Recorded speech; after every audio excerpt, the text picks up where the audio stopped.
My name's Dawn, and today I'm going to teach you how to make a French cookie called a macaroon. Let's get started.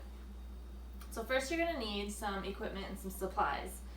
You'll need a mixer with a whip attachment, a sauce pot, a fine mesh, a sifter, sieve, a spatula, a pastry bag, mine's fairly large, with a piping tip that has a small round opening. You're going to need a kitchen scale that has grams, and then you're going to need your mise en place, your ingredients. So what we have today is, this recipe is actually from Bouchon Bakery, and I cut it in half, so I like to use their recipe the best. And it is 106 grams of powdered sugar, 106 grams of finely ground almond flour, 118 grams of just white sugar. You've got egg whites, 2 sets. So one is 41 grams and one is 45 grams. And then you have 79 grams of water. I also have vanilla and some pink food coloring today. And then I also use cream of tartar. 2 half sheet trays, and I use them upside down actually, and some non-stick mats, some Silpats. And then I also use a food digital thermometer. I also use just a big mixing bowl. First thing I do is I use my sifter, and I sift together my almond flour and my powdered sugar. It's very important that they're finely ground and mixed together, and that you sift them as well as you can.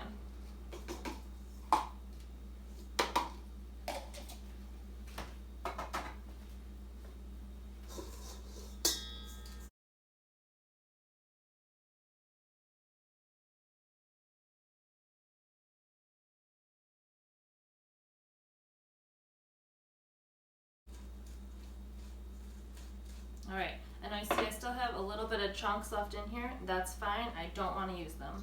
The more finely ground you can get them, the shinier your macaroons will be on top. Next, I want to get my simple syrup ready. Now, the meringue that we're going to make is actually going to be an Italian meringue. The French meringue is with just egg whites and sugar, but Italian meringue you use a simple syrup instead of just using straight sugar. And it helps really stabilize your meringue a little bit better. I like it. It seems to have a better consistency with my macaroons. So, in your sauce pot, you're going to add your sugar, and you're going to add your water right on top, and you're not going to mix it. Mixing it sometimes will cause the sugar granules to crystallize.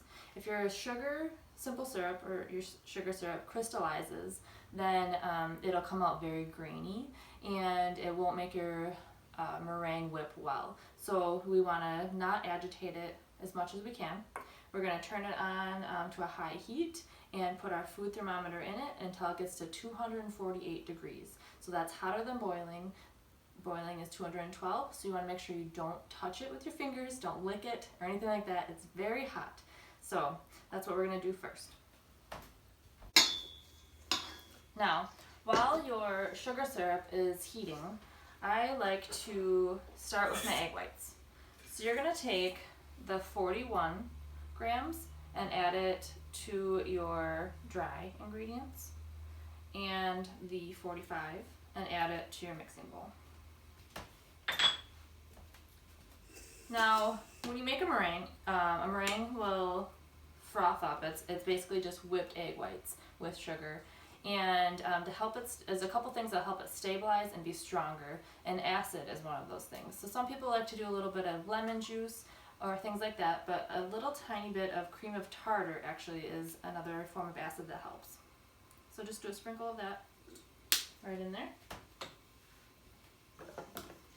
You also want to make sure when you make a meringue that there is no fat in your bowl. So any butter that could be stuck to the sides, egg yolk, things like that will cause your egg whites to not fluff up as much as possible. So you want to make sure it's very clean, there's no egg yolk in your egg whites, and that you have a nice dry bowl. So we're going to put it in our mixer. I'm gonna start it just on slow to get it a little bit frothy, a little bit bubbly while our sugar is cooking. Because I want it to have a little bit of froth before I pour in the sugar syrup. Now during that, I'm also going to mix up my dry ingredients with my other form of egg, or other bit of egg whites, and make a paste. Sometimes when you make macaroons, the freshness of your egg white will affect the outcome of your macaroon. So it's actually better if you use older egg whites. So if you've got some eggs in your fridge that have been in there for a little bit, not expired or gone bad, but anything that's been aged a little bit helps with better macaroons. So you don't really want to use fresh eggs for this because they end up being a little too watery, and then your macaroons will often split. So here I have my paste, which is just my almond flour, my powdered sugar, and the first incorporation of egg whites, just into a paste. So it's going to be pretty tough. And I'm going to add a couple drops of gel food coloring to this, or just one drop rather. Mix it in. And I'm going to make some white chocolate raspberry macaroons today. So I went for a fuchsia color. And the deepness of the color of this paste will lighten out with the incorporation of the meringue. So if you want to make it darker, this is the time to do it.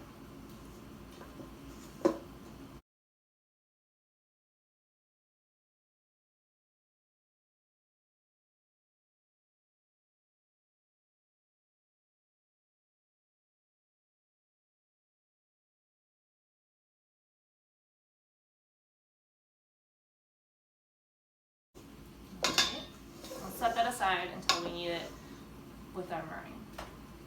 So here you see we have our sugar syrup cooking. It's got big bubbles in it, and we are close to it, so I'm going to turn it off now because it will carry over cook a little bit. So again, don't try to agitate it. Just take out your thermometer carefully, and this is called softball stage of your sugar syrup. So here we have our egg whites that are just a little bit fluffy with the cream of tartar, and we have our hot simple syrup, or our sugar syrup. You can see it did not crystallize, it is clear. And we are going to add it to our egg whites on high, slowly, and as you watch, you're going to pour it down the side of the bowl. If I were to pour it right into the whisk, it would whip around and could fly out and hit me, and it's very hot. I don't want that, so I'm going to let it slide right down into the bowl and right down into the egg whites.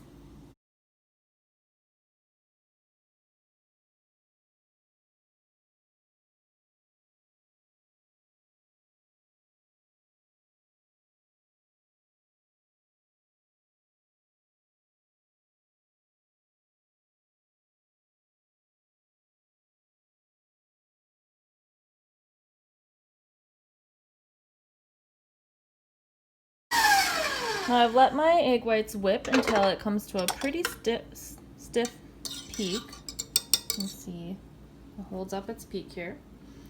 And I added a little bit of vanilla toward the end. Now I don't want to add too much because the more liquid you add to your batter, you run the risk of your cookies cracking. So I want to keep a nice stiff meringue, and it should be all set. Took just maybe like 5 minutes of whipping, and we'll incorporate it into our batter. So here we have our almond flour, powdered sugar, and first part of our egg whites. And here we have our meringue. I'm just going to fold in and mix in about half of our meringue first into our paste, just to get it incorporated.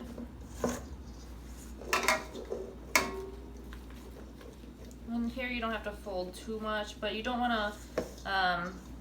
to knock out too many of your air bubbles, but a little bit at first is fine. We're just trying to get it incorporated so that it's a little bit thinner than the paste.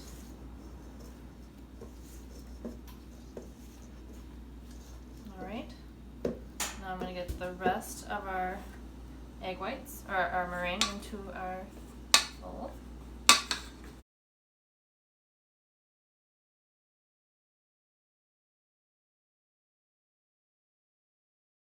And here we're going to fold. And some people will count the amount of times they fold. Some people have just a feel for it. It's best to just get it all incorporated, and you want it to be a consistency kind of like lava a little bit. And see how it turned a lot lighter than the bright fuchsia color it was.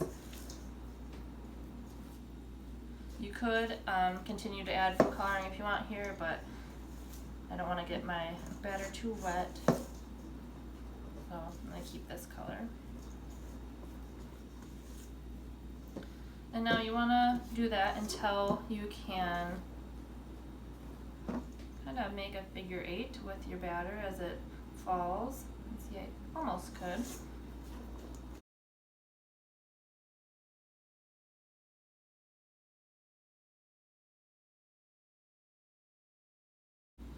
I think this is a good consistency.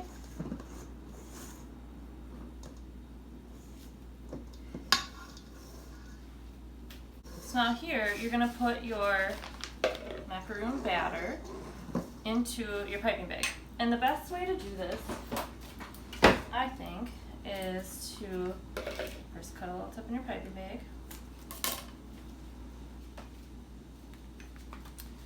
Go ahead and put the tip in and secure it in place nice and tight so that it doesn't pop back in. And then I usually do a little twist just so that my batter doesn't fall out right away. And fold it over your hand and set it into a tall container or a glass. So now I don't have to use both hands, or one hand holding it while I'm pouring the other one. I can use both hands to pour my batter into my piping bag.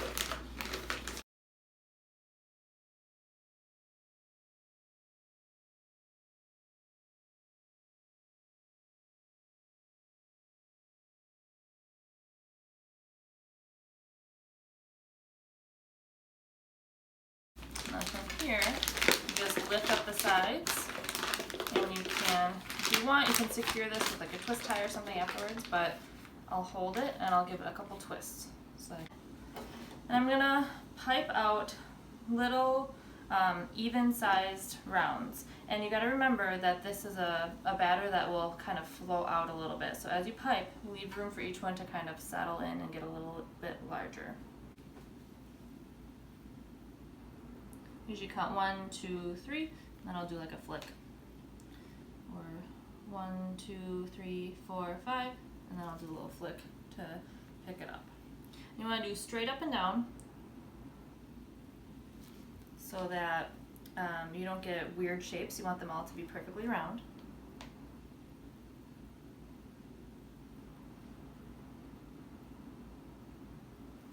Like this one, it's got a weird shape on it, and that's okay, we'll eat it. And then you just want to space them out as you go and try to get them all around the same size.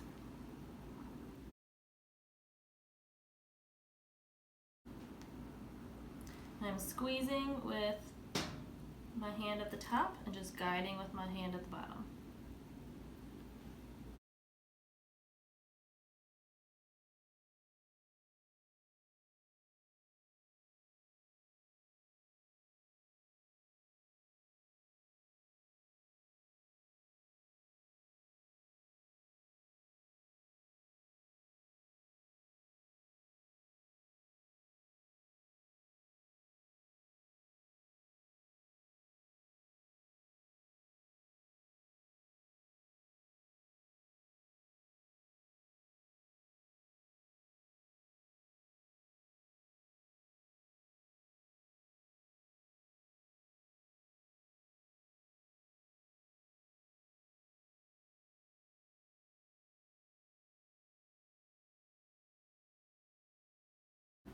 Now after you pipe a tray, it's good to get some of that little air bubbles out. So a lot of people will either tap the bottom or drop it on the counter. So I'm going to lightly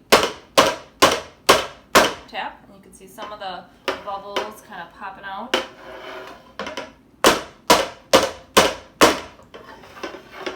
Now you don't want to do this too hard or too much of an angle so that it spills your macaroons in one direction. You want to keep it kind of flat.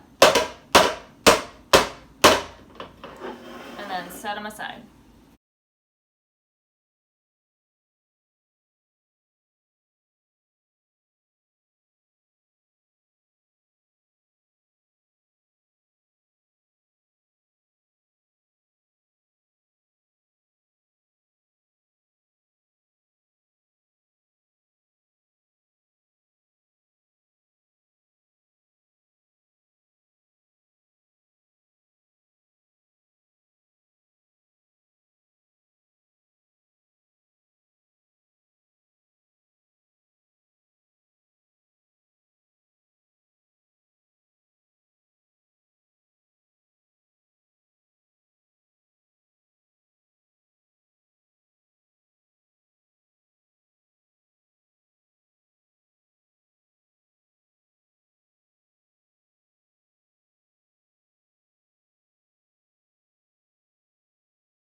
So you see here we have 2 trays, pretty evenly sized shells, and the batter is wet. So the first thing we want to do is let them sit for at least a half an hour.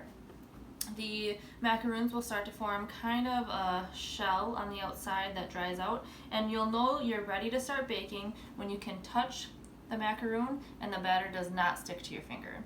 Right now I know that it would stick to my finger. You can see here that sticks to my finger. So you want to wait at least a half an hour, and this might be longer depending on the humidity inside your house. If you have a hot, humid day, or if you're doing dishes sometimes, or there's a shower nearby and someone's taking a shower and there's a lot of steam, sometimes that'll cause there to be a lot of humidity in your house and your macaroons won't dry out very much. And that way, if you put them in the oven now, they will crack. They will just burst open and crack. Also, you won't get the nice foot, it's called, which means there's just a little bubbly edge around the bottom as they rise. You won't get that nice foot on the bottom.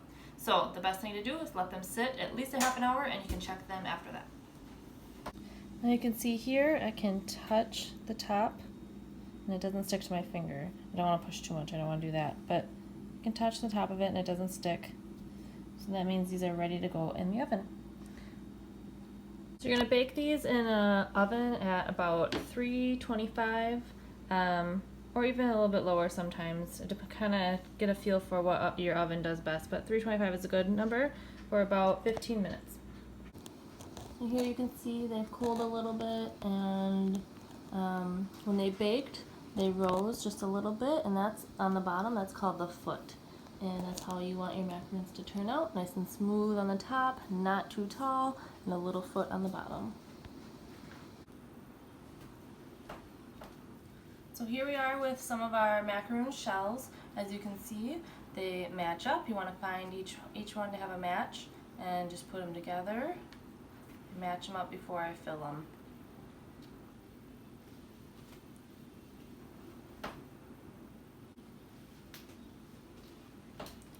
So here I have a little bit of white chocolate ganache, and here's a little bit of raspberry coulis, which is just a raspberry sauce with the seeds removed. I'm going to take our shells here. I'm going to put some ganache just around the outside.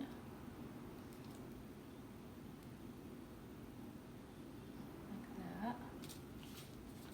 And then I'm going to fill the middle with raspberry sauce. I'm going to sandwich it together.